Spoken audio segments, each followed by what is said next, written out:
Welcome back to South Pass Wellness. I'm Althea. Thanks so much for taking the time to join me today. Okay, so result day. Yay, result day. Okay, so according to the doctor's scale, I weighed 205. According to my own personal scale, 208. 208. Is this the first time ever in history that the doctor's scale is actually less than my own personal one? Yeah, I think so. Although congratulations is in order because, everybody knows how hard it is and difficult it is when you go to the doctor and they weigh you, because that's usually heavier. So, according to that one, we're going with less. However, okay, so realistically, I probably should have weighed myself on my scale to begin with, because that's where I am. I'm here, so I should probably use that scale. So note to self. Okay, so there's another marker. Okay, I have made my 10 minutes on the treadmill every day except for Sunday, which is good. I have started increasing my water intake again, because that's important. And honestly, this time of the year, here in Wyoming, you just can't stay moist or moisturized or anything. It's that time of year where everything is just dry. And so, as we progress through that, am I upset about it? No, not really. Because number one, this is how we start learning where we're at. This is how we start learning what we're doing. This is how we start learning how to change things. We learn how to adapt. We learn how to correct things that, weren't necessarily. So there's a couple of corrections that we've already made, such as taking out fried food. I also recently discovered that popcorn, homemade popcorn, is not necessarily my best friend anymore. So there's going to be a cutback on that. And we start doing these things because that is how we learn. That's how we adjust. That's how we get things done. And so the result, honestly, let's look at the results, what I've got. Number one, I've been able to be consistent for 7 days. Number two is consistent in the video recording for 7 days. That's huge. Number two is I have been consistent at my 10 minutes, except for Sunday, which I think is perfectly fine to have that be the actual rest day. Number three is I've been able to continue to keep my, and the book that I was talking about a couple of days ago is, I haven't found it yet on my shelf. I was looking for it the other day, but it's a thin book. And so and I have 2 bookshelves. My third one is at my office location, which it'll be back here soon enough. But, and it's called Making the Sabbath Great or something, or anyway, I will find the book. I will get it shown to you so that you can know exactly what it is. And working towards just little changes like that has been monumental. I got the fridge cleaned. That was huge. Or sad, because I don't know. Anyway, why beat myself up? Okay. All right. So I did actually read in my book, Enthusiasm is Everything. Today I read 1 chapter, and there was a couple of things in there that kind of sparked my interest that I was like, interesting.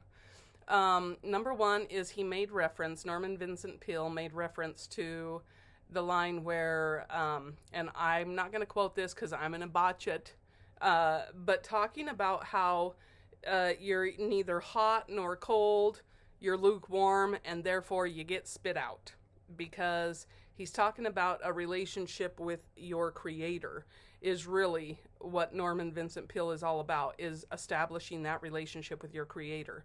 And most all of his books make reference to that, which I think it's good, because that is one of the most important relationships that we will ever nurture or have in our lives.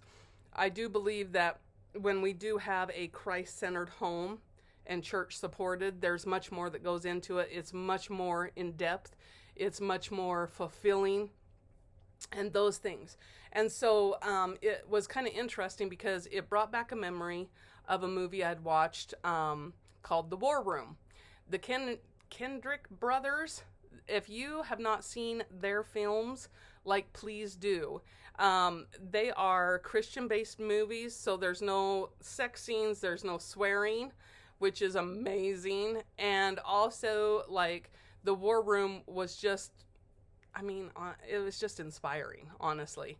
It made me want to create my own war room, and then I decided that my office is my war room. My home is my war room. And so in there, this woman, this realtor lady, went over to visit a woman because she was getting ready to, this woman was putting her house on the market.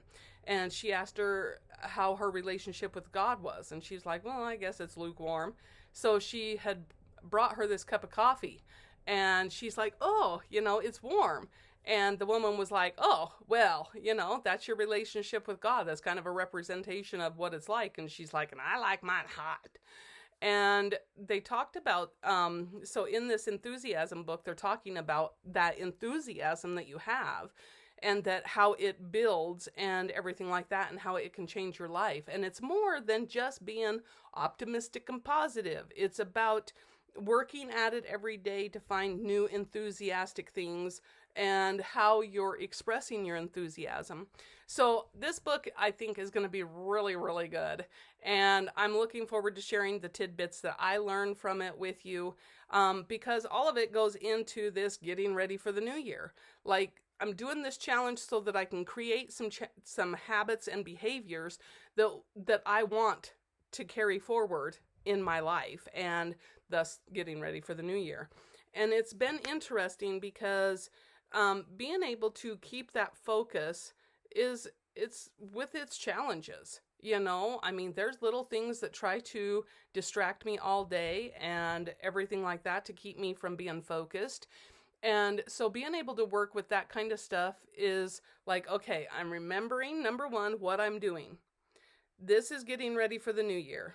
Number two, my goal is to create habits and behaviors that I can carry forward that will help me out later on in the next year. Number three is that hopefully you're getting inspired to see what needs to change in your own life and take it forward. Number four is, of course, I want to do this because, like, I love doing the challenges, honestly. Why I'm not always successful at completing them in the past, I'm still going to remember that I completed 4 of them, and I am going to complete this one. So as of yesterday, it was the 24th yesterday, right? I believe so. Monday was the 24th. And so, of course, we have, well, however many, 30 days or whatever until the 24th of December, which is going to be the last day of this challenge. So I'm looking forward to completing this one. There's going to be challenging times during it because, of course, in a couple of days, Thanksgiving is happening. And so being able to keep up on the things that I need to do for that, as well as keeping focused on my goals. This is where I think my stubbornness I can use for a benefit. And I'm hoping that I can keep moving forward regardless. So result day, I feel like we're off to a good start. Even though the weight particularly is going to be doing what it does over the next little while, it's more important to develop the habit of walking every single day. That's more important in the long run than what the result is right at this moment. Because I know that as my body starts adjusting to this new way of doing things, then I'm going to be able to start seeing the results. And that is going to be good. So like this challenge, we're literally focusing on doing just the 10 minutes a day on the treadmill, except for Sunday. And so far, like, that is working out. It's working out to my benefit because I am developing a habit. So I'm very happy about that. The results of getting on here every day, I feel 100% successful so far. Although I do realize that I did make a mistake in the labeling I have 2 6 days, when clearly I start out the video with, hello and welcome to day number 5. And so I need to make that change. Today on the agenda, what is on the agenda? Today, there's the walking for 10 minutes. I finally got the 4Runner vacuumed out so I could stop piling up the things that I had going on. And that brought me to a very important point. When we are working on this, how easy is it to let things pile up and get us back into overwhelm? And of course, being able to follow through and stay steady on it, that is where we're getting ourselves out of the overwhelm. So how are you doing? What are some of the results that you've seen so far in just the 7 days that we have been doing this challenge? Have you seen some parts where you have been like really challenged, like in doing this? Or are you having some real big successes? I can't wait to have that conversation with you in the comments. So don't forget to like and subscribe. Don't forget to leave a comment on your results. What have you been doing? I'm excited to hear that, because I want this group to cheer you on. You're doing things that you haven't done before, or you're doing things now that maybe you have failed in the past, and now you've got some encouragement to keep moving forward. So that's where we're at. So I hope you like and subscribe, share with a friend this video, and then leave a comment, and don't forget to give me the thumbs up when you see these videos, because that of course helps the algorithm to promote this video or videos like this in my genre out to further people. So of course we want to be able to get the momentum going, and I will be seeing you guys tomorrow, and we'll talk about more stuff tomorrow. Thanks so much. Have a great day.